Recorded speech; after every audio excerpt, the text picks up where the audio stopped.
Hello and welcome back to the Strong Girls Squad podcast. And today I'm going to go straight into it and I'm going to ask you a question. How many times have you ever thought, I'd love to start strength training, but I'm worried I'll hurt myself?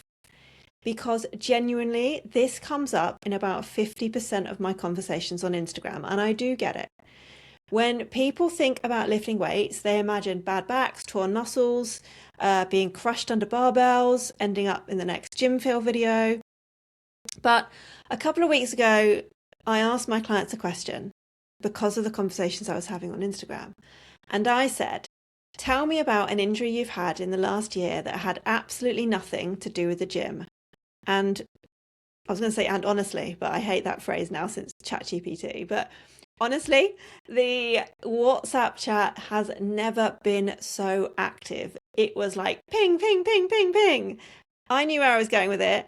I just didn't realize how good the answers would be from them. So, one client coughed and broke a rib. Another put her back out, pulling up her pants after a shower. One strained her thumb, taking off a sports bra. Someone hurt their shoulder, taking off a t-shirt. Another sat up in bed and injured her back so badly she couldn't go to work. One tore her bicep closing a car boot whilst carrying shopping bags.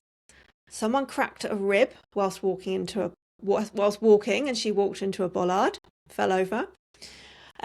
One bruised her foot, knocking over flat pack furniture.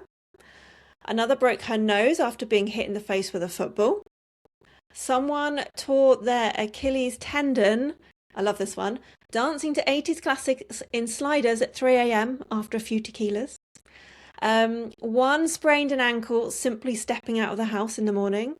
I've had clients fall off curbs and, twist their ankles. I've had clients hurt themselves moving high chairs. And my own personal contribution is that I broke my toe walking into a bed. I wasn't deadlifting, I wasn't squatting, I wasn't doing anything remotely athletic, unless you count. I was getting ready for the gym, but I literally lost a fight with a bed frame. And I've had many injuries in the gym, but spend enough time somewhere and it is bound to happen, isn't it? And when I say injuries in the gym, I broke my tooth eating a soft mint whilst I was waiting for a client. Not sure you can call it an injury as such, but you can see my point. I dropped a barbell on my finger when I was tidying up somebody else's weights and broke my finger, but that could have happened anywhere in terms of just dropping something. And I also smashed my hand up during doing a warm up where a band wasn't secured properly, but it was 100% my fault and it didn't involve any heavy weights. Yeah, I have been lifting heavy for about 10 years now, and yeah, I've had no direct injury from that. And I guess what I find really interesting is that nobody messages me back on Instagram saying, Rachel, I'm really worried about getting dressed because I might strain my thumb. Nobody avoids going for a walk because they might walk into a bollard and crack a rib or fall over. Nobody says, I'd love to get out of bed tomorrow morning, but what if I put my back out sitting up? Yet people regularly avoid strength training because they think that's where the injuries happen. It's so funny how our brains work because we don't judge risk based on reality. We judge risk based on perception.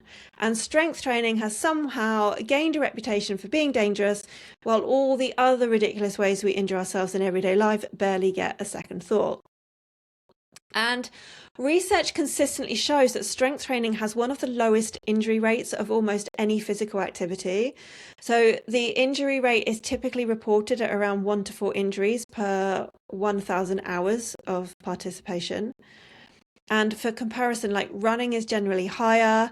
Many recreational sports are higher. Football, rugby, other contact sports are dramatically higher. And most gym injuries aren't actually that. They're not the catastrophic disasters that people imagine or you see on Instagram or YouTube. They're usually minor strains, niggles, or things that settle down with time and sensible management. The average gym goer isn't getting folded in half by a barbell. They're doing goblet squats, machine rows, dead bugs. The image that most people have of strength training doesn't really match the reality. And actually, I've just got back from seeing my chiropractor, and she is based at the gym. And today we were chatting about the subject because I told her I was going to record this podcast. And she said that interestingly, only 13%, 1-3, of her client base is from the gym. Now, before somebody messages me, yes, I did actually hurt my back this week. And yes, that's why I've just been to the chiropractor. And yes, it happened whilst deadlifting. First time in 10 years that I have hurt my back doing deadlifts. Which, considering how many thousands of deadlifts I've done during that time, is actually quite remarkable. But I don't think the deadlift itself was the issue, and Hazel, my chiropractor, has agreed with me. I have got an old hamstring injury that is still hanging around, and I have also been dealing with some glute issues, also linked to the hamstring injury, which wasn't gym related. Then I went and did a deadlift competition at the weekend, and looking back at the video of my second lift of 140, it's pretty obvious that my body was finding a different way to get the job done. It wasn't a bad deadlift, it was just that my technique was not the same as it normally is. And my back was contributing more than it normally would because other areas weren't doing their usual share of the work. So yes, my back hurts. But does that automatically mean I've damaged something seriously? No, not necessarily. And we don't think I have. We do believe it is just my QL muscle being a little bit inflamed. And this is where understanding pain... dropped my microphone then. This is where understanding pain... Dropped it again! This is where understanding pain, what was I going to say, becomes really important, because most people think that pain works like a warning light in a car. So pain equals damage. No pain equals no damage. But human bodies don't really work like that. So research over the last couple of decades has shown us that pain and tissue damage don't always match, because you can have significant tissue changes with very little pain, and you can have significant pain with very little actual damage. So think about a paper cut. Tiny amount of damage, massive amount of pain. And then think about athletes who sometimes finish races before they've even realised they fractured something. The body is so weird. Like, pain is best thought of as a protective alarm system. And sometimes alarm systems become a little bit overprotective. If your burglar alarm goes off because a cat walked across the garden, it doesn't mean that somebody is robbing your house.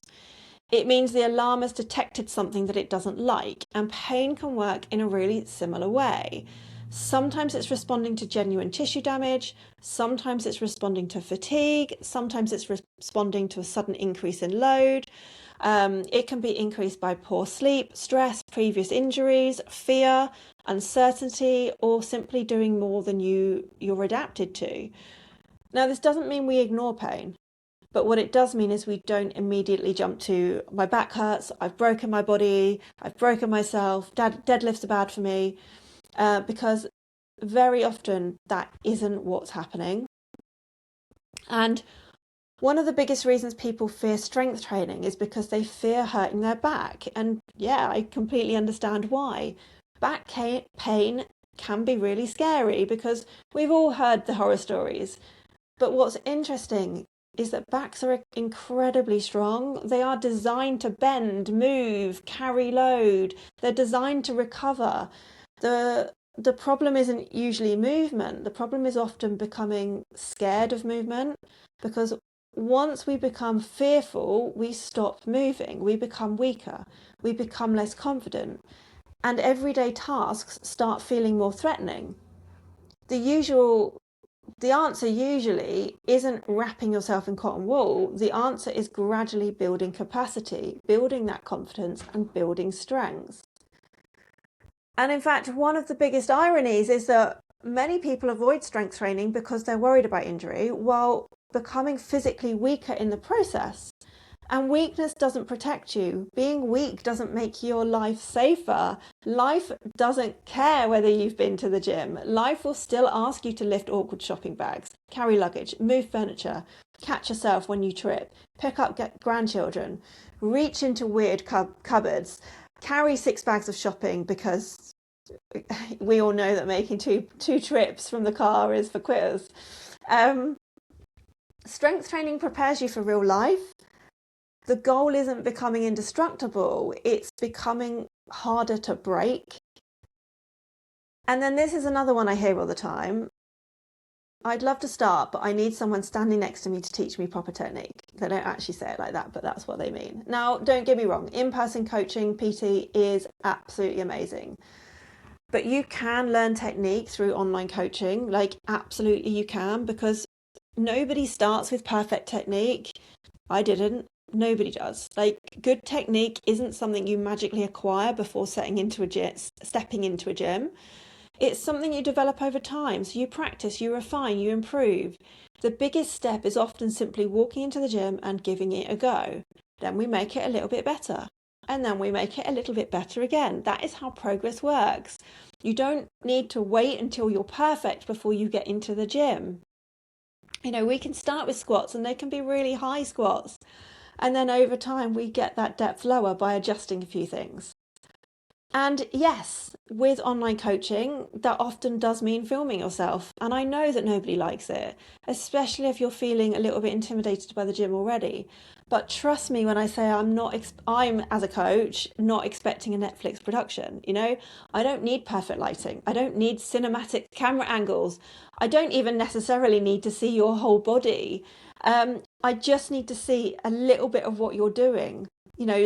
Some of the videos I get from my clients genuinely look like they've been filmed by a nervous squirrel. But I don't know where that one came from. But sometimes the water bottle takes up half the screen. Sometimes I can barely tell where the camera is even pointing. But that's absolutely fine, because a slightly awkward video that gets sent to me is infinitely more useful than a perfect video that never gets filmed. If you can be brave enough to film yourself and send it over to me or your coach, they can help you improve so much faster. So I guess the question isn't, can strength training cause injuries? Because of course it can. Anything it can. Coughing can. Taking a t-shirt off can. Pulling up your trousers can cause you an injury. Walking into furniture can cause you an injury. But does strength training increase or decrease your ability to handle the demands of everyday life? Because, strength training makes you stronger. It makes you more capable, more resilient, more confident in your body, and better prepared for all the random nonsense that life is going to throw you. So if you've been avoiding strength training because you're scared of getting injured, I want you to remember this list, okay? The broken rib from coughing, the thumb strained by a sports bra, the back injury from sitting up in bed, the shoulder injured by taking off a t-shirt, the Achilles tendon sacrificed to tequila-fueled 80s dancing, and my broken toe from walking into a bed, because injury risk exists everywhere. So, the safest body isn't the one that's wrapped in bubble wrap. It is the one that's strong enough to deal with whatever life throws at it, or whatever furniture accidentally gets in your way. And if you're waiting until you feel completely confident before you start strength training, don't, because the confidence is not going to come first. The confidence comes from doing the thing that you were scared of and discovering that you're capable of so much more than you thought. So start before you feel ready. Your future self will genuinely thank you for that.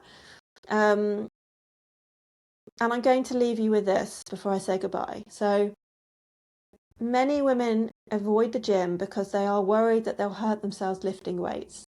Yet they think absolutely nothing of carrying shopping bags, lifting their grandchildren, dragging suitcases, or spending years with a body that's getting weaker. The evidence suggests that the gym is not the scary part. So hopefully this has helped you. If it has resonated with you at all, please share it. The more interaction I get with my podcast, the more it gets seen by people and the more women I can help. And that is my main priority. And if you want to drop me a message about anything, please do. I'm always here, happy to chat to my wonderful community. So yeah, I will leave it there. I will say goodbye and I shall speak to you soon. Bye.